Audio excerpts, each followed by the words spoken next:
Thanks for joining us on this recap episode of 91 Day AI Transformation. As you know, we regularly reach out and talk to various business executives, successful entrepreneurs, and others, and find out what are their thoughts as it comes to implementing AI in your business. And as we're wrapping up April of 2025, I want to take a moment and do a recap of some of the best and most insightful recommendations from our guests on what would they do if they had 91 days to begin implementing AI in their organization. Here you go. Let me know what you think.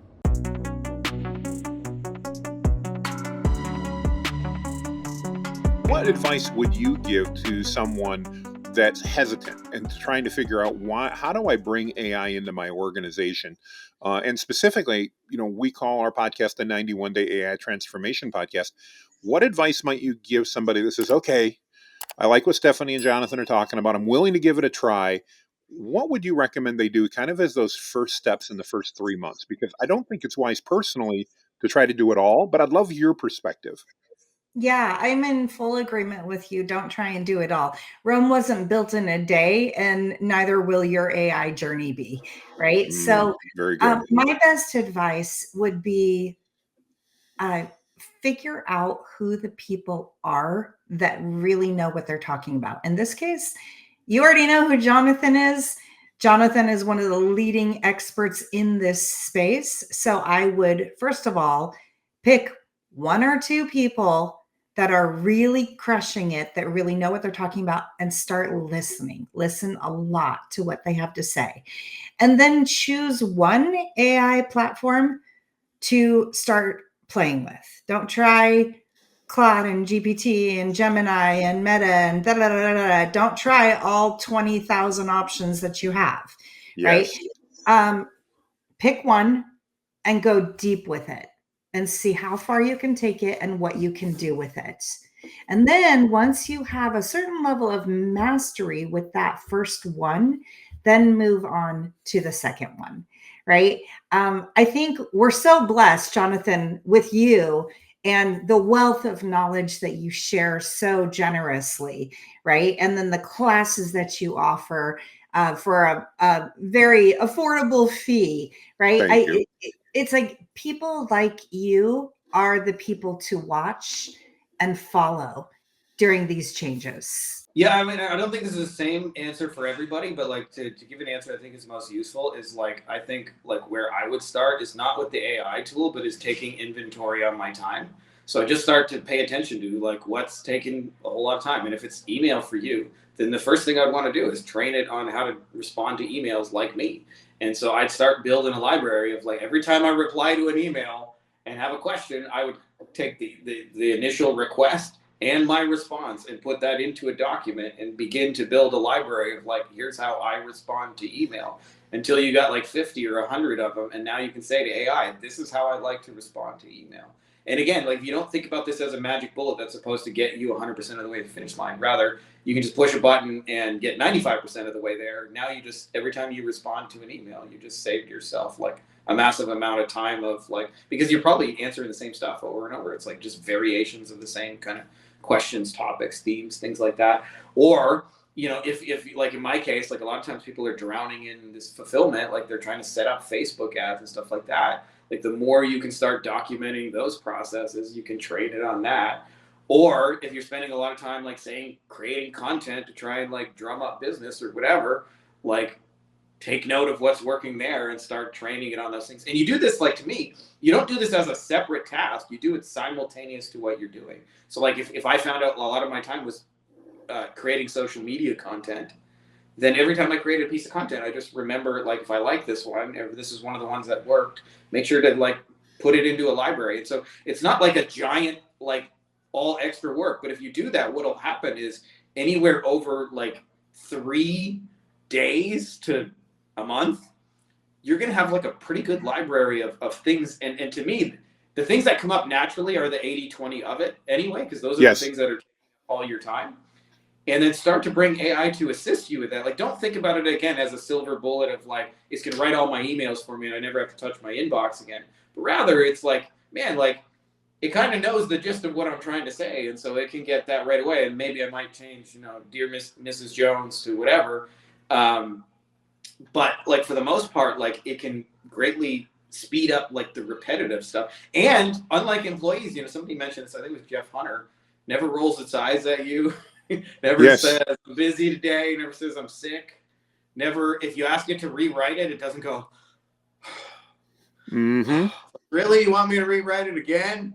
Yeah, yes, no deep sighs. Yep. It again, And so that's the other thing is like, when you need to like update it and do revisions, what'll happen is if you practice with it, you'll just get a lot faster and a lot more efficient. And what you'll find is if you do that long enough, for just like you said, like 90 days, you'll free up like 50-60% of the time you were spending before. And all of a sudden you'll have space for creative outlet. For me, I call those like flow states where I can just like think about what I want to build and kind of like create without interruptions and things like that. Like I wrote a book. It's hard to write a book if you got to answer calls and do emails and talk about thumbnails and things like that. If you don't have uninterrupted time where you can just write, it's hard to write a book, right? So to me, that's the real benefit, is that the important things get done way faster and you can spend more time like thinking about big picture stuff, or like having nothing to do with business, just hanging with your kids and family, because all the things you needed to get done, you did way faster. And the beautiful thing about entrepreneurship is you're rewarded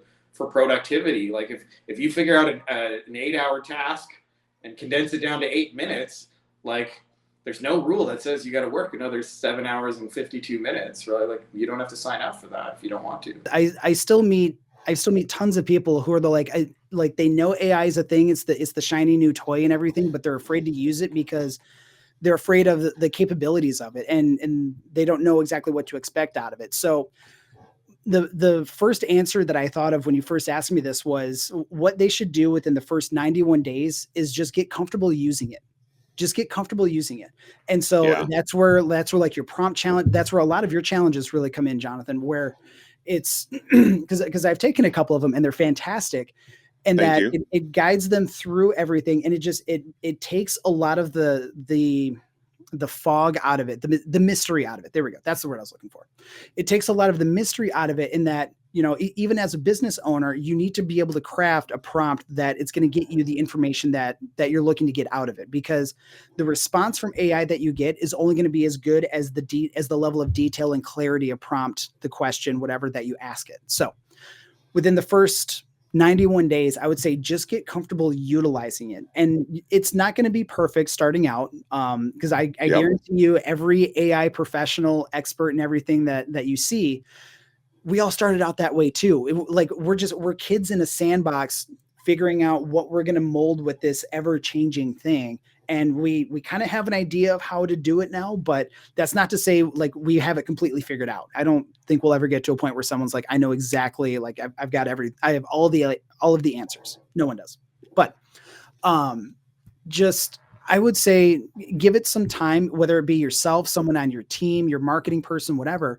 Have them spend some time understanding the capabilities that are there with AI, and just start using it yourself, whether that be ideation, audience research, competitor research, even just industry research, things like that. Get comfortable in utilizing it, and then start figuring out how to integrate all of this with your normal business practices, because there's so many different tools out there, not just the GPTs, Claudes, and Perplexities, things like that. There's hundreds and thousands of different smaller AI tools that do just very specific things. And maybe a couple of those are exactly what you're looking for. I know a lot of people use AI just to save time, because it's a wonderful tasking tool. So just do some research. I would say spend the first 2 to 3 weeks, do some research, figuring out what you're hoping to get out of AI, and then start going down that journey of, okay, now that I kind of know what I want to get out of AI, what do I need to do to accomplish this? And that's what you spend the rest of your time, because that's going to be fine tuning the prompts and the follow-up questions and the conversations that you're going to have with these large language models, the GPTs, Claudes, and Perplexities. But figuring out which tools are best for you, which ones that you want to pay for, which ones you want to just stay on the free version of, and then how you can work that into your day-to-day business practices. ChatGPT seems to be one of the simplest that everybody's kind of familiar with. And so if you haven't logged in, or if you haven't even tried chat at this point, that probably would be a good jumping off point. It's pretty familiar and it's pretty easy, and just start having conversations about your business. And I think this is something that we even encouraged last week. We told everybody, we were like, look, just start inputting and asking and using it for research purposes. If that's all you can do is say, hey, with this stuff going on and this going on, and I know you have groups that have the prompts and the way that you have put together those things. If you guys have not, I don't know where all this goes, but if you guys have not joined Jonathan's group, make sure you get into the Facebook group, because the prompting that is in there, the prompts that are in there are just amazing, and it helps my brain to think through, like, how else can I use this? But Well, thank you. even if we just start using it for simple things like researching the market or researching areas, like for my business, for the marketing business, maybe it's researching markets for certain niches and going in and going, look, is this any good in this market? It would be, AI can totally tell you that. There are so many ways to use it, even if it's not something that you want to use it for, maybe content or maybe something else in your business, or even putting data in and having it build out.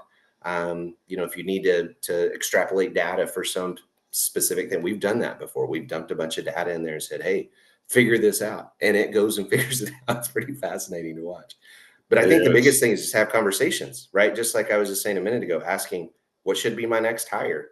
And what's very interesting, the two very things that it said were the two very things that I've been thinking about hiring. One of the easiest ways to do it is to, go to ChatGPT, go to Perplexity or Claude, any of those kinds of tools.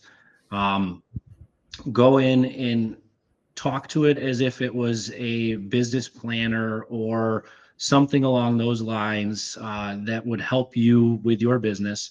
Give it some information about your own business with background about, how much revenue you're at, where you're at in your journey, and where you would like to be, what your goals are long term. And you can ask it to give you, a 90-day plan. And you can be very specific with it. I've been specific enough where I'm like, hey, I work a regular 9 to 5. I've got 2 kids, and I really only have about 2 to 3 hours a day that I can focus on my digital business from these hours to these hours. What should I do to optimize all of my time? And it gives me a good structured plan. Says here's for the next 90 days. And then you can break it into weekly structures. You can do that. And then even say, okay, break it down to me by the hour. This is what I need to do. And here's where I need to go. And it'll say, okay, you need to do outreach for this long, from this time to this time. You need to do, preparation and research from this time to this time. It can tell you exactly what you need to do.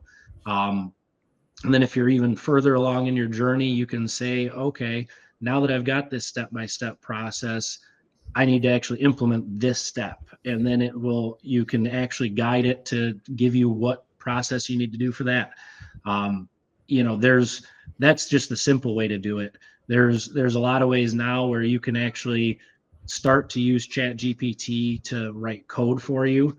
So you can actually start to get programs written for you to help your business and say, hey, I want to automate this kind of thing. And then it will start to write code for you so that you can actually automate processes and things. So if you're, a business owner that's doing something repetitively, you can record yourself doing it on your computer, and then you can actually get it to write you the standard operating procedure, write a program that can do it, and actually automate most of the processes. I would say I don't recommend automating everything. I do always recommend putting human input into it and things like that, because I've seen a lot where they're like, hey, I'm going to automate it and just have it go to ChatGPT with this kind of search content, and then it spits out an answer, and then they post it, and everything gets very repetitive in that kind of aspect. So you've always should put a final couple human touches in there and human views so that that it's giving you the right kind of new answers and things like that as well.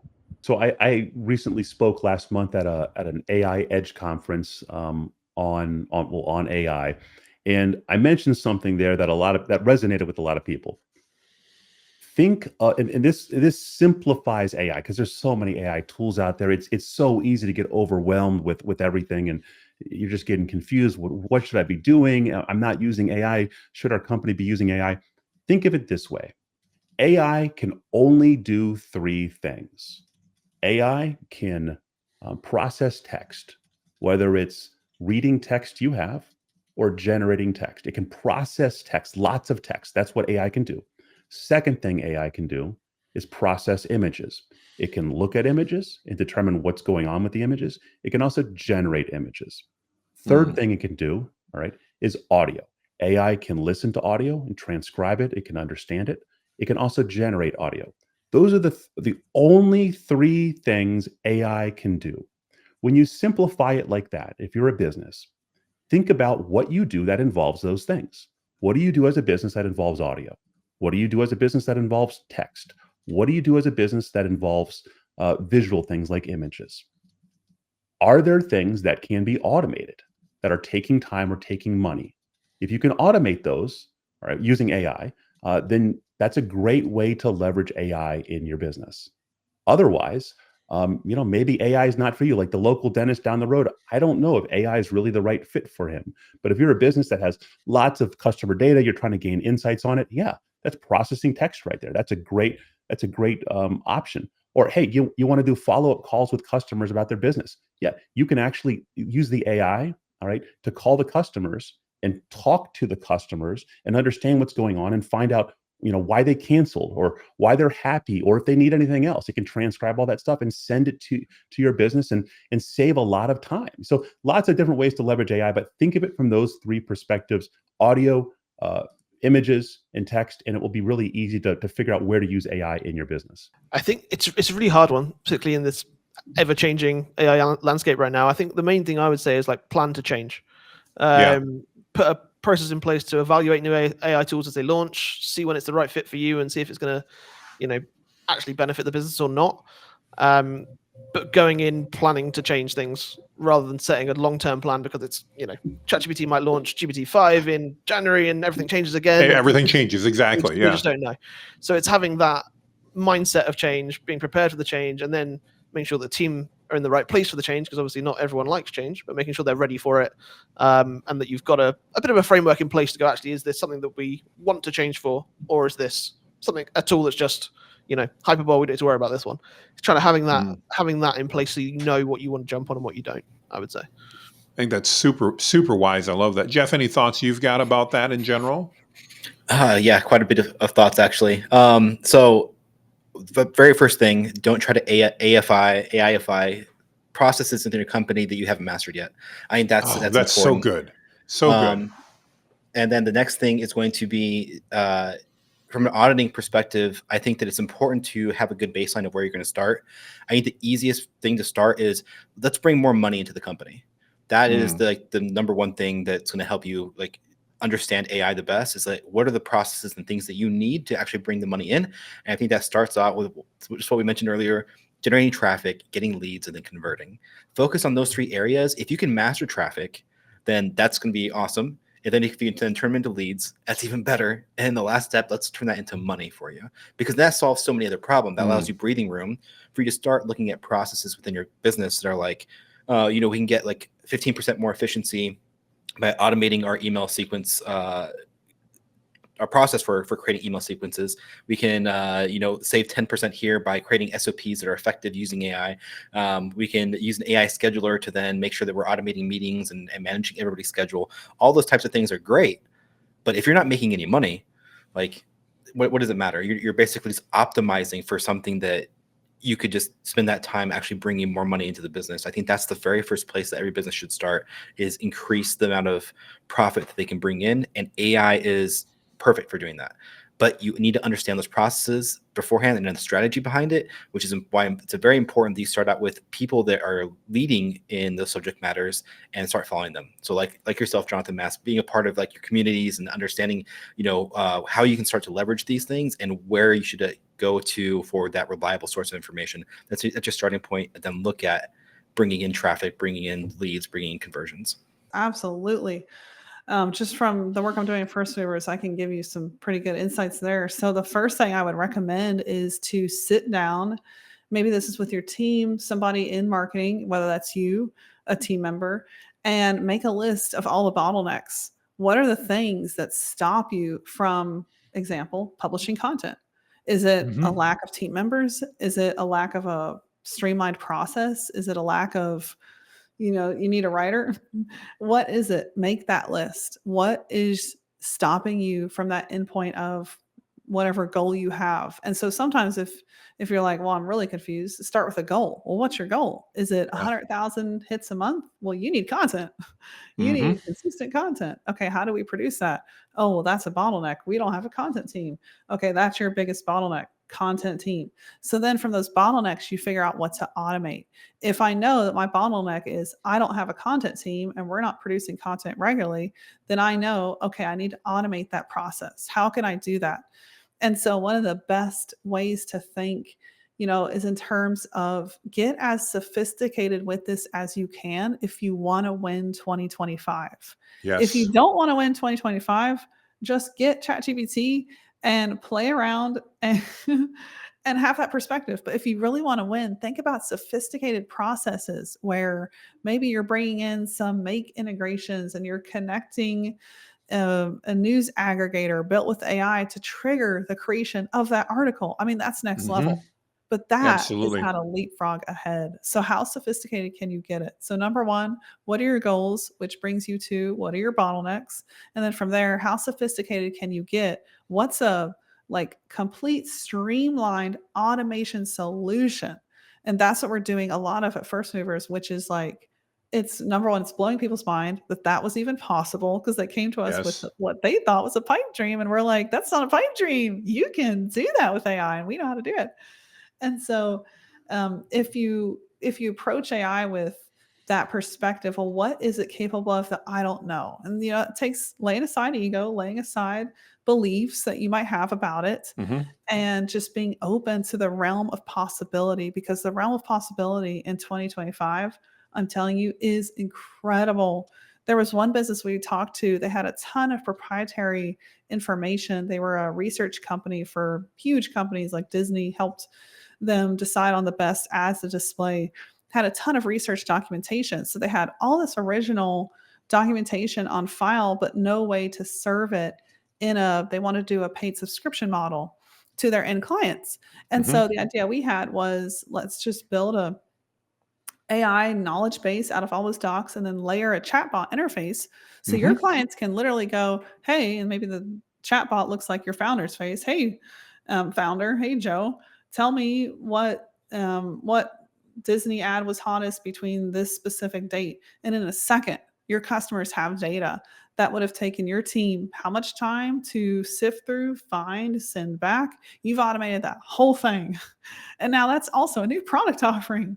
So if you can think in terms like that, that is going to be, I think, the winners of next year. I think that ChatGPT plus, or I'm more of a fan of ChatGPT or Claude. Those are kind of my two favorite platforms. I find that Claude tends to write a little more human than the others. I'm not a big fan of Gemini personally. I've just found that it's often too opinionated. Yeah, it's too opinionated and it's very inconsistent. I have found anyway. Yeah, I agree with you. But just getting started, one other little thing I write about in the book is that when I was a little kid, my dad took me on a roller coaster and it scared me to death. I was maybe too young to get on a roller coaster. And I spent the next 15 years not ever going on a roller coaster again because I was so scared of that first time. And then somebody finally convinced me, you need to try this. And I got on a roller coaster and I loved it so much that day before I left the park, I rode every one of them. And then the next year I went to 7 theme parks all over the country because I wanted to catch up on roller coasters. I think too many people have maybe had one bad experience with ChatGPT, or maybe they've just seen from the queue line how scary this AI technology can be and they've never even tried it. So first of all, I always encourage people just to get started, but to use ChatGPT. And the thing about the technology that is so incredible is that it will actually help you learn to use it. You can ask it to help you. What do I need to ask you? How do I talk to you? What do you need from me to be successful? And it will walk you through the things. It will give you clarifying questions. So Yes. I would encourage churches to maybe think about using it to plan a series or an event, or help you write a Bible study, or do something where, again, you are the decider. So you don't just take its outputs and use them as they are, but to perfect them and craft them and make sure they line up with your theology and all that kind of thing. Yeah, I would say that, one of the characteristics of leaders is that they initiate. They go first. And your team will follow your example. So this is not something, in my opinion, just like I believed in blogging and social media and all that, I believed I had to embrace it as a leader if it was going to be adopted in my organization. So even if you're not technologically inclined, and even if you think you're too old, I'll be 70 this summer. So I don't think age is a barrier. I don't think that these tools are easy to use. I think even building custom GPTs, which who knows if we'll have to be doing that 6 months from now. Yeah, But, I don't know. But yeah, all that stuff. I just would decide, and this is what I decided at the beginning of 2024, actually the end of 2023, is that I was going to do a deep dive on AI this last year. And if I was going to influence my team and get us to adopt it, then I was going to have to go first. That's what leaders do. We're the first in. And so we have to embrace it. And I would just say, start with ChatGPT, bring it into your company, do some training, share what you're learning, read a couple books. Like I always recommend Co-Intelligence by Ethan Malik. I think that's such a great book. Most AI books, by the time they're written, they're out of date. But this is one that's not. And so I would read that book. We read it as a team internally. And then my daughter asked me to lead 2 4-hour AI workshops internally with homework assignments. And then we just had a blast creating custom GPTs for our own internal use and for content creation. But I honestly think, and this is a warning to those of you that think that maybe you're just going to sit this one out, or you're going to hold back and kind of wait and see how it plays out. I think we're fast approaching a dividing line where if you're not on board, you're truly going to be left behind. And I think this is an existential question. If you're going to survive and if you're going to thrive through the next literally 12 months, you're going to have to get on board. Now, it's not the other extreme that you mentioned, which is go all in, stop everything and just do nothing but AI. I'm not saying that. But I'm saying there's got to be a thoughtful, purposeful, measured adoption of these tools inside your company, and you've got to begin to use them. If you do that, you're going to be way ahead for what's coming next. If you don't do that, you're not going to understand what's coming next. My first question, I just started a small little AI group within my community. And my first question to them was, what task feels overwhelmingly time consuming to you? 5 people said presentations, creating PowerPoints. Another 5 people said creating video scripts or ideas for videos. And a couple said blog post creation. So immediately I know that we're going to address 3 tools and you're going to be 110% more productive. And I always give this example when somebody asks me, well, how are you actually using it? So imagine it's 10 minutes before you're scheduled to talk to a networking group about what you do. You've never met any people in this room. You are getting to talk for 8 to 10 minutes about what you do about a topic. You already have the topic planned, and you get a message from the host that says, will you be sharing a PowerPoint? All of our speakers share slides. Oh, crap. Oh, no. I have nothing. Been there, done that. Yes. I never use slides. Very, very rarely do I use slides. So I took my talk outline that I've done 10 times before, took that same outline, dropped it into an AI tool called Gamma, and in 4 minutes, I had a beautiful presentation, and the only editing I did was put my picture on the front cover. All the other pictures, all the other graphs, everything created for me based on my outline in 4 minutes. And I get to the talk and with confidence share my screen. I do my talk while sharing those slides. I publish it and make it visible with a URL, and I give it to everyone in the room to access. The last page of the slide is my contact info, my LinkedIn, my email, and my phone number to WhatsApp me a message if you're interested in working together. Wow. I love that. Wow.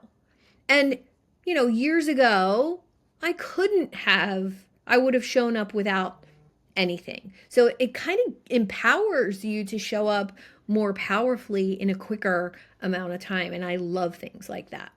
Get your friggin' brand voice dialed in. And so I'm sure Jonathan has a strategy on it. I have a strategy on it. Like, the biggest thing that I would say is actually probably collect several people's strategies on it. But 100%. And for us, what we do is we put your company details in. We have this giant PDF that we build out for our clients where we get your brand voice. We use this really cool thing called the spotlight effect that I created over the holidays that I'm obsessed with, that takes all the things that make you unique and your offers unique, and then it distills it down into these little slogans and things like that. It creates an enemy avatar. It creates the hero that's going to, it does like the hero's journey. And having that kind of data, having ideal client data, having your quesadilla of awesome dialed in, and put that into AI and create something like a custom GPT or a gem in Gemini, Yes. whatever it is, your own tool with something like MindPal, create something that is your voice. That's number 2. Great advice. Yeah. And then the third thing I would say is look at within your business, what, for lack of a better term, what workflows are you doing? What processes are you constantly repeating? And we often look at content creation for this because I think content is important for all business owners. But oftentimes it's like your onboarding. It's and people who are coaches who are very committed to the fact that their world is bespoke and nothing is duplicatable. That is not true usually. Unless you're like some actual wizard that like sits there and does some meditation and then you're an alchemist and things come out of the air. But for most of us, we use some sort of process. I love the Khalil Gibran quote that we rest in reason and we move in passion, the rudder and the sails. That's so good. Isn't that good? I come back to it all the time. For people like you and I who are a little kooky and ADD, this is really weird, but the movie Temple Grandin? Uh-huh. Okay. So in that movie, Temple Grandin has autism, and she is helping cows to be able to feel more calm as they're going through what they're going through. And I look at it like a weighted blanket. Like for me, she creates this thing that gives her a hug that helps her to calm down based off what the cows have. It's a really good movie. True story. Oh, it is. Great story. Great story. It's so good. But for me, that's what the systems do for me. That's why I love spreadsheets, because I can take my crazy and I can put it into a framework or a system. And if you can do that, the more often that you can do that in your business, use AI to help you with it. And then use a tool like I love MindPal so much, where you can stack these AI assistants on top of each other, and they can work autonomously. All you have to do is start the flow, and then the whole thing goes. This is going to be coming to other platforms like with Operator and Tasks mixed together. But if right now you don't know what your actual system is, who cares what the AI can do? You've got to have your systems dialed in as a human being and as a business before you use AI. So let's look at business, right? You have front-end lead generation. You have actually the service, some kind of service that's the actual service, right? And then you have the customer relationship process. So for me, I think the blood or the heart of any business is sales. Yes. So what's the fastest, easiest way to get someone to convert into sales? That's where I would put my time. And so that's why I'm creating an AI sales consultant certification, because that's where the money is. Yes, you can go into operations and all these fun things, but how do we get leads and how do we convert leads fastest and how do we use AI? So that's where I focus on with my clients. That's why I love Go High Level specifically. I'm an agency owner, is because that's where they're focused. Yeah, Yep. they're focused on the AI agents where how do you talk to people on leads, or if they call in, how do you get an appointment? The AI bot scheduler, the conversation on SMS or on the front end chat, how do you get that lead into a scheduled call?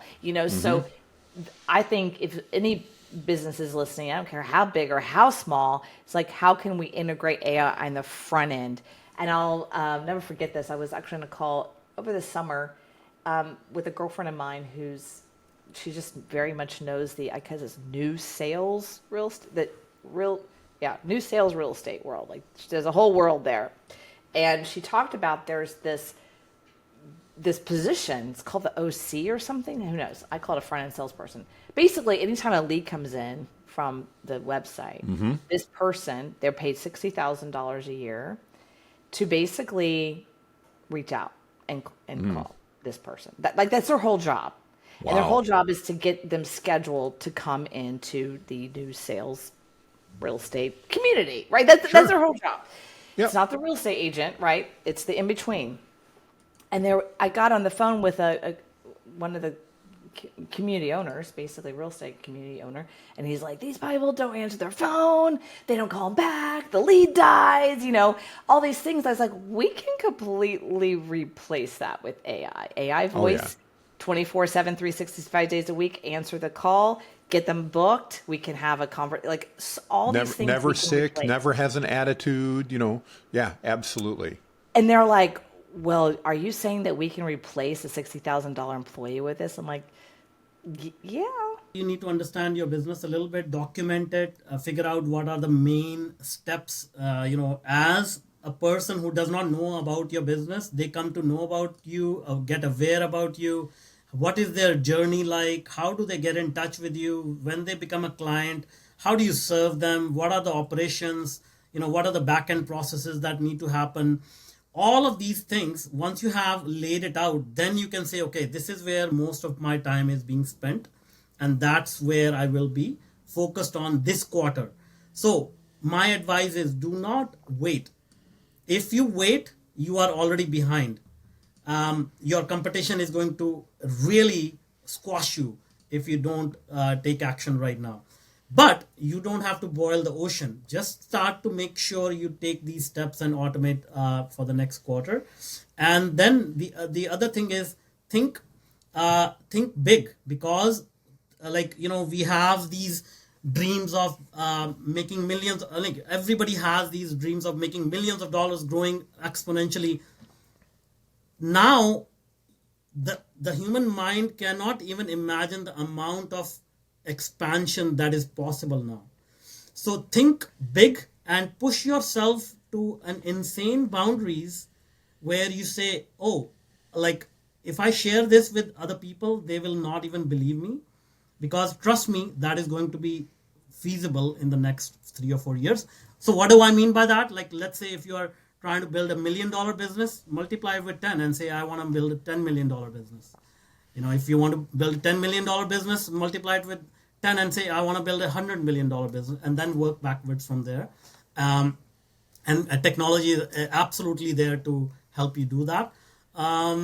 This is what I will say, change your mindset, AI first mindset, because, we have been in this whole journey of, my mind is going to figure it out. As entrepreneurs, we are very enterprising, and we are resourceful, and we say, okay, my mind is going to figure it out.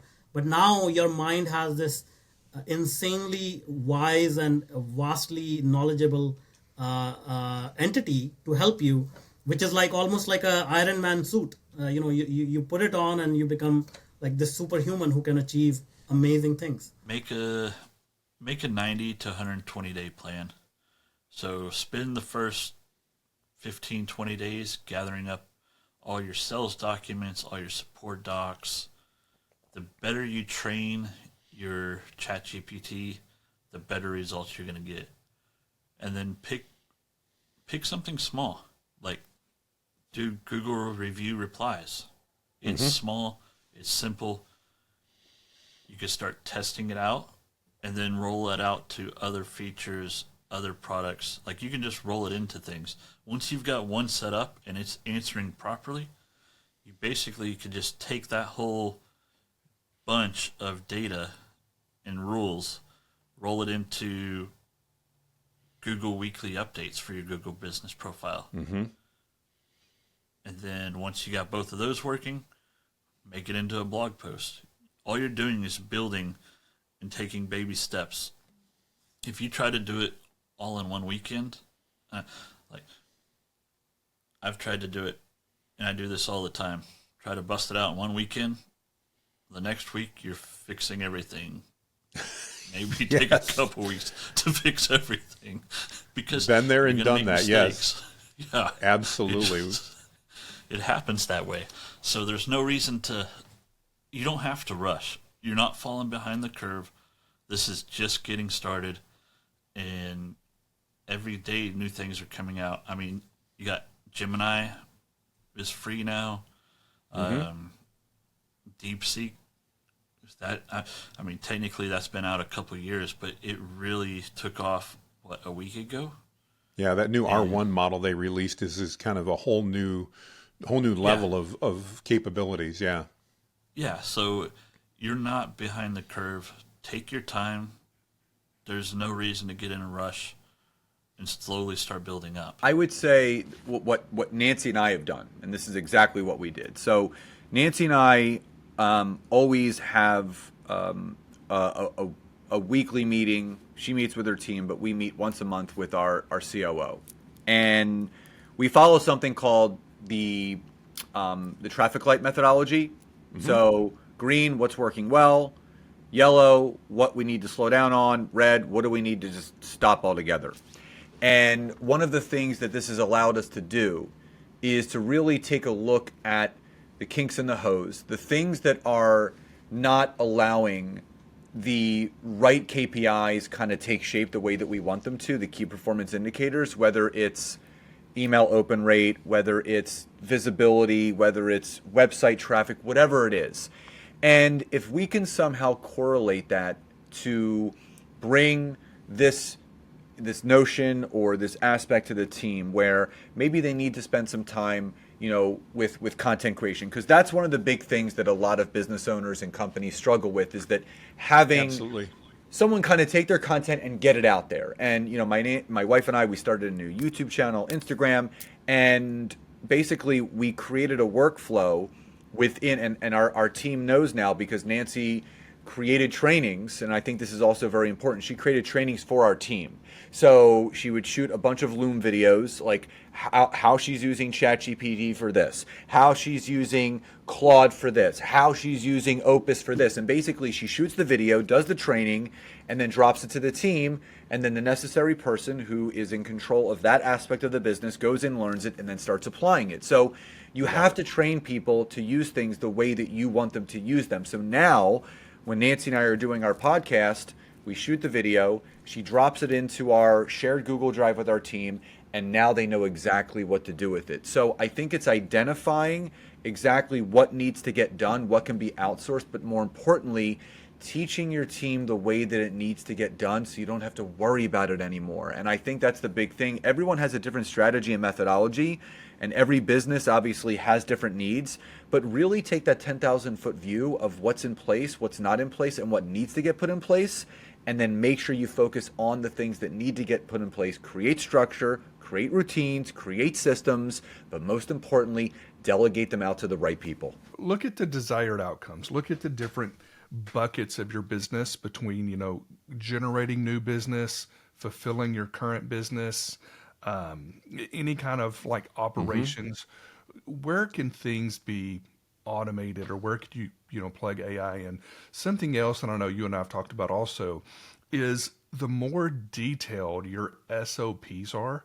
So if you don't have your processes really dialed in and mapped out, well, let's put it this way. The people that do really have their SOPs dialed in and mapped out for, this is how we onboard a client, this is what we do if a client has a return, or this is what we do, in these different areas, the more detailed you have that laid out, what's going to happen is when these tools are available, you're going to be able to take that SOP and upload it to some of these LLMs or whatever, these agentic tools, and it's going to be able to look and do the same thing that an employee would. Absolutely. It'll know this is step one, by step. this is step two, right? It's going to know all these different things. So one, be prepared, make sure too many of us run our businesses just willy-nilly. We just kind of, this needs to be done, so we just go and do it. And we don't have everything documented. But the more you have these different things documented, the easier it's going to be for you to take advantage of some of these AI tools when they are a little more polished. Well, if they're really new to this and they haven't done anything, they don't even have a ChatGPT account, I would strongly recommend them on a personal level to find some sort of a personal pet project, like this book, for example, okay? I love Whatever that it could idea. be. And then just try to make this one thing better with better tools, better prompts, right? Try to be more efficient and just get their mind blown. Then the rest will follow because they'll understand the capabilities. And it's even now easier than ever because of the voice interface, right? Oh, yeah. Just talking to it about certain... Yesterday, but okay, just a short tangent, okay? Please. But I'm just gonna let you know. So I'm a permanent resident, but I was like, oh, maybe I should just get my dual citizenship, right? Because why not? But previously, in Germany, if you want to have a dual citizenship, you would have to ask Germany for permission to keep the German one. And it was always like a tedious process and all that. And then yesterday, while watching TV, just before my wife came out, I'm like, oh, can you run me through this? What do I need to say? What's the best way to explain that I still need my both citizenships, right? Tells me everything, right? We basically run the whole thing, fill out the form basically in via voice. Then at the end, I was like, oh, can you send me a link to where I find the form to fill it out? It goes online and it's like, hold on a second. As of last year, you don't actually have to ask for Germany for permission anymore. So let me just forward you. Let me just forward you to the N400 naturalization form to the American embassy. I'm like, oh wow, great, problem solved. Like my mind was blown, and my mom was sitting next to me, and she was like, what? So those, if you would ask a business owner, the decision maker, I would try to catch them on a personal level. Really try to understand. On the employee level, if you actually want to get promoted and work less than you do now, yes, embrace it. Try to start really small, maybe on things that you do. Obviously, there's this thing called shadow AI. I don't know if you've heard of it. When people bring their own GPTs into the organizations, then all kinds of regulations and privacy and what do you call it? The secret information from your business basically goes down the toilet because people just copy paste everything.